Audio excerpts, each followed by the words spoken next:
door.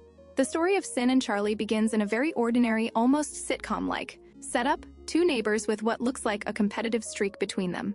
On the surface, it feels like a familiar trope. One person bakes cookies, the other bakes more, one person buys a plant, the other buys a whole garden, one person gets a new car, the other plans to get the same model. To Sinn, this repeated pattern feels like one-upmanship, a constant effort by Charlie to overshadow her efforts and accomplishments. It builds a sense of frustration, because when you feel like someone is always trying to outdo you, it can make even ordinary acts of joy, like baking cookies or buying yourself something nice, feel undermined. However, what makes this story interesting is the reveal that Charlie isn't competing with Sinn at all, but instead is mirroring her actions as a way to connect, bond, and show affection. This simple twist not only recontextualizes their dynamic, but also ties into much deeper themes that resonate with LGBTQ culture, particularly around misinterpretation of intentions, the ways queer affection can be masked, and the importance of communication. When Sinn finally confronts Charlie, expecting to have a tense or even heated exchange, the surprise flips everything. Charlie's behavior hasn't been about ego or competition, but about admiration and attraction. This reveal is both comedic and heartfelt, because it takes a situation rooted in annoyance and turns it into one of vulnerability. Charlie has essentially been saying, "I see you, I notice what you do, and I want to share those things with you." But without direct communication, Sinn read the actions through the lens of rivalry rather than interest. This moment speaks to a common experience in queer culture where subtle signals of attraction or admiration can easily be misread. Because queerness often isn't assumed in everyday contexts, actions that may be rooted in affection can instead be interpreted as platonic, competitive, or even antagonistic. This is sometimes referred to as plausible deniability in queer coding, gestures of closeness or imitation that could be read as friendly or competitive, but, with deeper knowledge, are revealed to be signals of attraction. The dynamic between Sinn and Charlie echoes a familiar rhythm within LGBTQ storytelling, where the line between rivalry and romance blurs. Many queer relationships, especially in film and television, begin with some form of tension or misunderstanding. The enemy-to-lover or rival-to-romantic partner trope resonates deeply because it mirrors the real-world difficulty queer individuals often face in expressing attraction directly. For much of history, same-gender attraction had to be expressed in coded ways, hidden beneath layers of plausible deniability to avoid social scrutiny. Charlie's copying of Sinn's actions is a playful, modern echo of this, showing interest not through words but through mimicry, which without context easily becomes misinterpreted. Sinn's shame upon realizing her misinterpretation is also significant. Shame is a powerful and recurring theme in LGBTQ experiences, particularly around moments of misunderstanding or when someone realizes they have misjudged another person's intentions. In this case, Sinn assumed the worst, that Charlie was trying to outshine her, when the truth was that Charlie was trying to connect.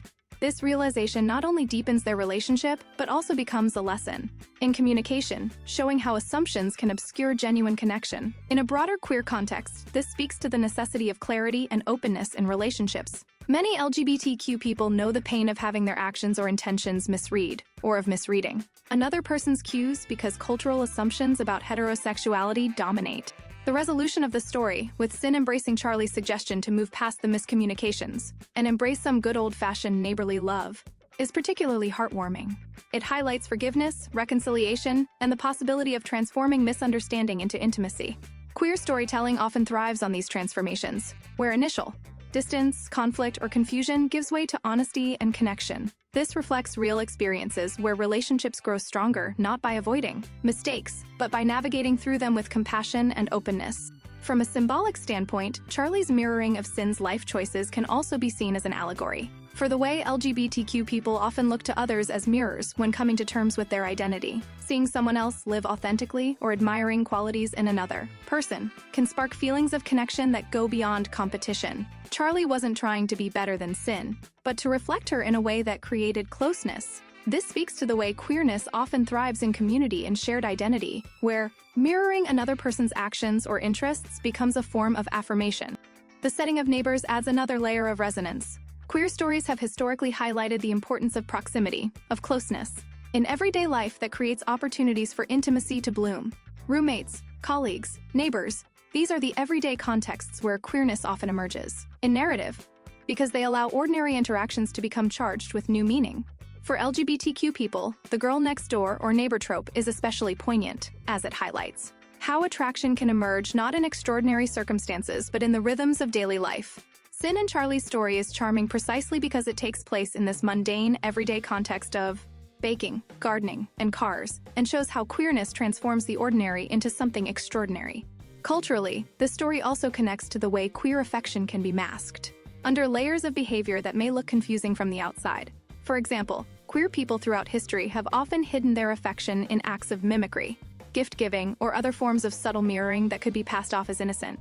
Charlie's actions, though misinterpreted, are part of this tradition of coded communication, where love and admiration find expression in indirect ways. That Sinn mistakes this for competition is understandable, but also underscores how easily queer signals can be overlooked or misunderstood in a culture where heteronormativity is the default assumption.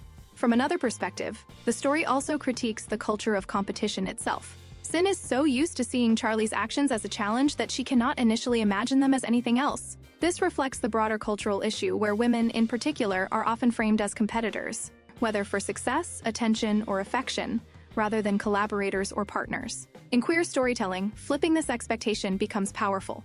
Instead of seeing another woman as a rival, Sinn learns to see Charlie as a partner, not just in neighborly terms, but in emotional intimacy. This transformation challenges societal expectations and underscores the potential of queer narratives to disrupt norms. Analyzing the story within the broader LGBTQ cultural context also reveals the importance of vulnerability. Charlie's admission that she wasn't competing but instead trying to bond requires vulnerability, as does Sinn's acknowledgement of her shame and willingness to make amends. Vulnerability has long been central to queer relationships because stepping into truth about attraction often involves risk, the risk of rejection, of misunderstanding, of judgment. The fact that this scene resolves positively affirms the power of vulnerability to lead not to pain but to deeper connection. Finally, the story's lighthearted and comedic tone reflects another vital dimension of queer culture: joy.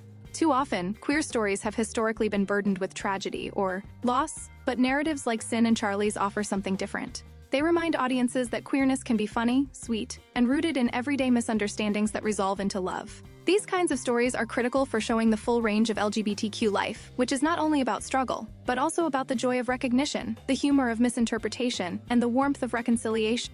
In sum, the story of Sinn and Charlie operates on multiple levels. On the surface, it is a comedy of errors between two neighbors, one of whom mistakes imitation for competition.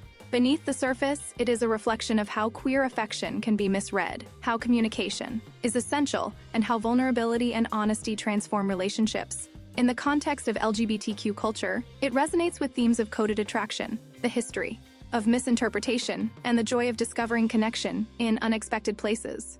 It affirms that queer love does not need to be grand or tragic to matter. It can bloom in small misunderstandings over cookies, plants, and cars, and still carry the weight of authenticity. By the end, Sinn and Charlie's decision to move past their miscommunications and embrace their bond encapsulates the heart of queer storytelling. That love often emerges not despite misunderstanding, but through the act of working past it together.